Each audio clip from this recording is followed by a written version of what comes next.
Bueno, hola a todos. Estoy literalmente terminando de hacer una charla para Fax sobre psicología y fe puntualmente.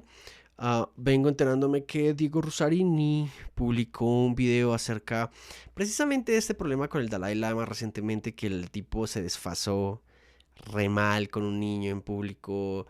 Igual si lo hiciera en privado está supremamente mal. O sea, no tiene presentación lo que hizo el Dalai Lama pidiéndole a este niño que besara su lengua o lambiera su lengua, algo así, una completa ridiculez en todos los sentidos. Pero entiendo que Diego Rusarini es una persona que hace críticas a la religión en general.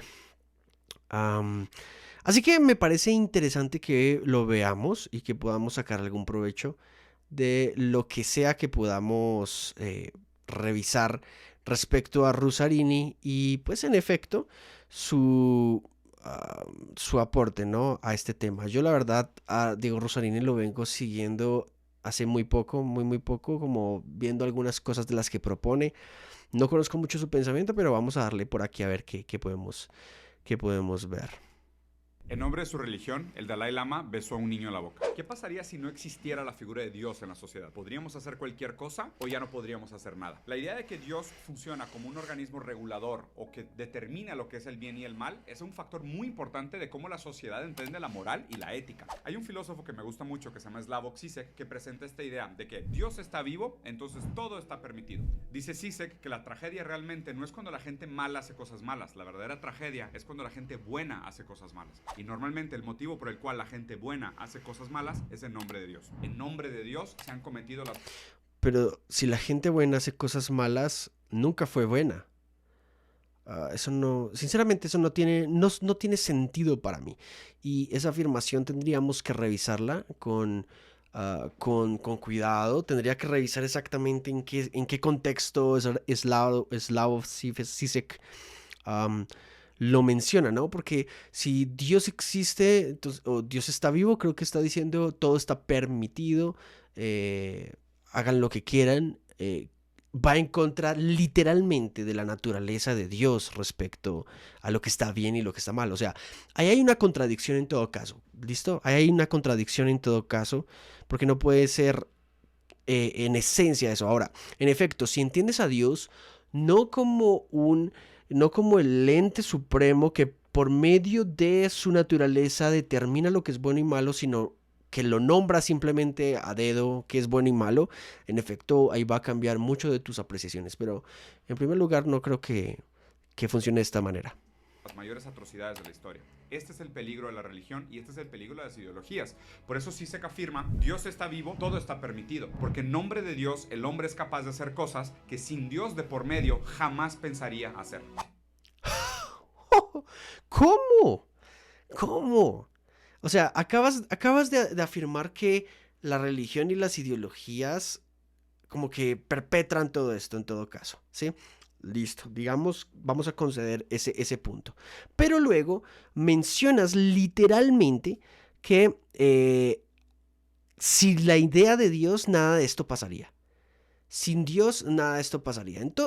O sea, ¿cómo pones esto en esta misma balanza? ¿Cómo funciona? A ver, si eliminas a Dios, en todo caso, el estándar de lo que implica desde su naturaleza, lo que es bueno y malo, esto no pasaría, que un hombre le solicite a un niño eh, besar su boca o lamber su lengua, alguna de esas cosas bizarras, eso no pasaría. Si quitas a Dios de plano, nos quedaría en todo caso una degradación mucho más profunda de lo que ya hoy existe. ¿Sí? Entendiéndose que el ser humano, si Dios no exista, en todo caso, mantenga su concepción moral de la libertad. Entonces es un plano de un mundo posible que yo veo muy improbable, muy improbable. Pensaría hacer. Y en este caso el Dalai Lama vemos exactamente esto. El Dalai Lama se siente en la libertad por sus creencias y la manera como él entiende la bondad, la paz y la relación entre personas, invariablemente de sus edades, se siente en el derecho de poder besar a este niño y después inclusive pedirle que le chupe la lengua. Y claro, escondido detrás de una ideología, de una superestructura ideológica, esto no le parece ni inmoral ni antiético. De hecho, esta misma idea de la ideología como aquello que nos permite comportarnos de manera inhumana es la razón por la cual existieron los campos de concentración. La creencia del partido Partido Fascista en Alemania durante la Segunda Guerra Mundial es un tipo de religión, porque es una estructura de pensamiento que funciona como superestructura ideológica. Para ellos, la búsqueda del superhombre, la pureza racial y la superioridad de sus genes se estructura como una creencia religiosa que les permite comportarse de manera brutal y deshumana. De la misma manera, si crees que la ciencia en todo caso lo explica todo y se vuelve cientificismo, es una forma religiosa. En efecto, cambias a Dios y le quitas el puesto que implica a Dios desde una perspectiva razonable de tu fe, que en ningún momento pediría este tipo de cosas bizarras. Lo cambias por la diosa razón, la diosa ciencia, la diosa naturaleza, la diosa ideología, la diosa amor, lo que tú quieras. En efecto, vas a ver que todo este tipo de cosas se van a dar por bien entendidas. No de nada, por ejemplo, los regímenes ateos en el mundo tienen más de 100 millones de muertes a sus espaldas. En solo el siglo XIX. Siglo XX, perdón. Siglo XIX, entre siglo XIX y siglo XX. De hecho, la manera como trataron a la comunidad judía, a los disidentes y a los comunistas en los países en los cuales invadieron y trataron de imponer su visión sobre el mundo fue justo como la Inquisición. Ellos se sentían en derecho a deshumanizar al otro, matarlo y torturarlo porque había una superestructura ideológica, casi como una creencia religiosa, que les permitía y les daba la razón de hacerlo. Otro ejemplo que me parece sumamente brutal es la existencia de los pilotos kamikazes en la Segunda Guerra Mundial y su relación con el budismo. Cuando tradicionalmente pensamos en el budismo, pensamos en una ideología de paz, en una religión de armonía, de balance, de integración, pero el budismo también tiene esta manera de explicar la muerte y la vida como un gran baile cósmico del universo. Entonces realmente si tú matas a una persona, pues nada más es en el sentido existencial de tal vez mi avión chocó contra tu barco, pero en el gran espectro de las cosas no importa. Sí se entiende y agradezco a Rosarini agregar este ejemplo porque de hecho creí que iba solamente a hacer un ataque directo al cristianismo, o sea, me lo supuse, pero habla del budismo y en efecto el problema del budismo, del islamismo, por ejemplo, del hinduismo, es su desarraigo de la persona humana, como persona con dignidad, valores que vinieron a Occidente precisamente por medio del cristianismo.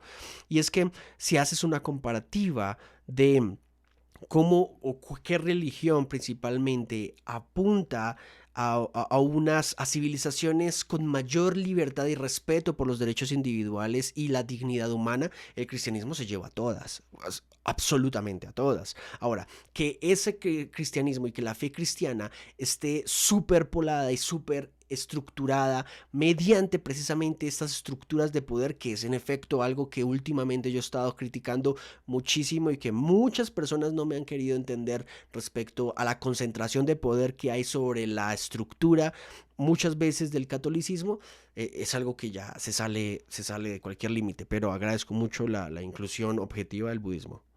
Se vuelve una manera de justificar los actos violentos, brutales, inhumanos, con los cuales una persona le quita la vida a la otra. Sí, y el karma, ¿no? Entonces, los pobres tienen un mal karma y lo están pagando, entonces no tienes que hacer nada por ellos. Wow. Escondiéndose atrás de la palabra de su Dios. Aquí la verdad es que Bueno, dependiendo, porque los budistas no entienden que exista como tal un Dios, sino que Dios eres tú mismo, ¿no? ejemplos abundan, porque cuando entiendes esta idea de que realmente la religión funciona como superestructura ideológica que nos ayuda a entender la realidad, también nos permite actuar bajo la realidad, como por ejemplo los radicales islámicos, que se sienten en derecho a torturar mujeres, a apedrearlas en la calle, a quitarles su libertad, en nombre de una ideología que determina los valores superiores a los cuales debería de aspirar la sociedad. Lo que nos lleva a reflexionar este tipo de ejemplos y estas historias es pensar todo aquello que nosotros hacemos en nombre de una creencia. Lo peligroso que puede ser tomarte tus creencias tan en serio que te permiten hacer cosas que van en contra de tu mejor sentido común. O tomártelas tan en serio que le aportas mucho a la civilización. Rosarini, por ejemplo, debe ser, si no lo es, egresado de algún tipo de universidad, o sus hijos lo es, o sus hermanos lo son. Bueno, dale gracias al cristianismo porque se tomaron muy en serio la tarea, no solo de evangelización, sino de educar al pueblo. Entonces, tomarte en serio tus creencias me parece que es honroso. El problema es que esas creencias tienen que ir en completa armonía con la objetividad, y la religión, en todo caso, desde el punto de vista cristiano, no puede ser una infraestructura ideológica. La religión es darle comida al hambriento, atender al sediento, que es principalmente el principio doctrinal que rige el cristianismo para su transformación cultural. Entonces, hay una gran diferencia entre una y la otra. Ahora, que este tipo de religión o este tipo de definición le sirva a las infraestructuras que buscan la concentración de poder, que buscan la masificación, que buscan la influencia social, en efecto sirve. Pero si nos vamos a la definición literal de la religión respecto, y puntualmente, por ejemplo, desde la perspectiva cristiana, vamos a encontrar una perspectiva absolutamente diferente. O en contra de tu razonamiento. ¿Qué tan seguido te sentirías en derecho de tratar mal a una persona o despreciarla solo porque no comparte tus creencias teológicas o porque no cree en el mismo Dios que tú? ¿No? Muchas veces usamos a Dios para hacer lo peor que nos salga como seres humanos. Cabe a nosotros la responsabilidad. Bueno, sí, que lo usen algunos, sí, pero no todos lo hacen. ¿Vale? Y los que lo hacen, en efecto, no son coherentes. Y de allí que la crítica de Rosarini aplique única y exclusivamente para quienes han malversado el poder hermoso de la religión.